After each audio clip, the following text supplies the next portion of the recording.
ఒకసారి స్టేజ్ మీద పర్ఫామ్ చేస్తుంటే it was a fund raiser, ఏదో ఒక ఫండ్ రేజర్ ఈవెంట్ అనమాట. మన అన్నపూర్ణ స్టూడియోస్లో పర్ఫామ్ చేస్తున్నాను. అక్కడ మేనేజరు సరిగ్గా కమ్యూనికేట్ చేయలేదు. సో నేను ఇంకొక actress, non Telugu actress wait చేస్తున్నాం.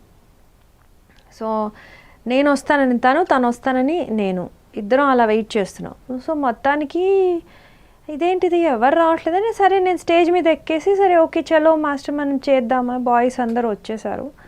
సో మన తెలుగు వారే, మన వాళ్ళే, మన చాలా ఇండస్ట్రీలో ఒక పెద్దవారు. ఆయన ఆ మినిట్లో కొంచెం కూడా ఆలోచించకుండా అందరి ముందర ఇలా హీ లాస్ట్ హిస్ కామ్, గట్టిగా అరిచారు, అదేంటి రే నువ్వు రాలేదేంటి, నీకోసం నీ గురించి ఆ అమ్మాయి వెయిట్ చేస్తోంది అనేసి. ఇట్లా నాకు చాలా నిజంగా అంటే నా సెల్ఫ్ రెస్పెక్ట్ని ఎంత హర్ట్ చేశాడంటే అందరి ముందర. నేను అప్పుడు ఏడవలేదు, తిరిగి వాపస్ అన్నాను, మీకు అసలు ఏం తెలుసండి, మేనేజర్ కదా నాకు చెప్పినప్పుడు నేను వస్తాను, నేను కూడా వచ్చి వెయిట్ చేశాను అంటే తను వెయిట్ చేసిందని కోపమా, లేకపోతే నేను ఫస్ట్ స్టేజ్ ఎక్కేసి చేశానని కోపమా? ఇవి చాలా తెలియకుండా కొన్ని జరిగిపోతూ ఉంటాయి. అది మనకి నేర్పిస్తుంది. నేను అప్పుడు అనుకుంటాను, నేను పెద్దగా అయినప్పుడు ఎప్పుడూ ఒక మనిషిని ఇట్లా ఇన్సల్ట్ చేయకూడదు అనేసి. ఇది నేనేదో సానుభూతి కోసం చెప్పుకోవట్లా, జరిగే ఇన్సిడెంట్స్. ఇలాంటి వాళ్ళు ఉన్నారు, ఆలోచించాలి. ఎవరితో, మీ మదర్తో చెప్పుకుంటారా ఇవన్నీ, ఇట్లాంటివి వచ్చినప్పుడు ఈ బాధలన్నీ ఎవరితో షేర్ చేసుకుంటారు? మామ్, తను ఎప్పుడూ నాతో పాటు ఉంటారు. She's always there with me, my mother.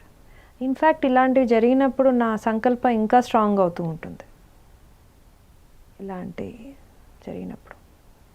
But perform చేసా. దాని తర్వాత ఆ బాధతోటే ఆయనకి వాపస్ ఇచ్చి చెప్పాను, తప్పు నాది, నాది కాదు కదా తప్పు నాదైతే నేను సారీ చెప్పేస్తాను.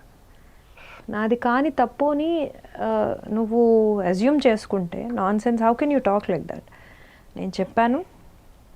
మళ్ళీ అదే అందరు డాన్సర్స్ అందరు ఉన్నారు, వాళ్ళు కూడా పాపం షాక్ అయ్యారు. అదేంటి, because they know it's not my fault. సరే అనేసి నేను డాన్స్ పర్ఫామ్ చేశాను, అద్భుతంగా వచ్చింది. అది టీవీలో వేయలేదు,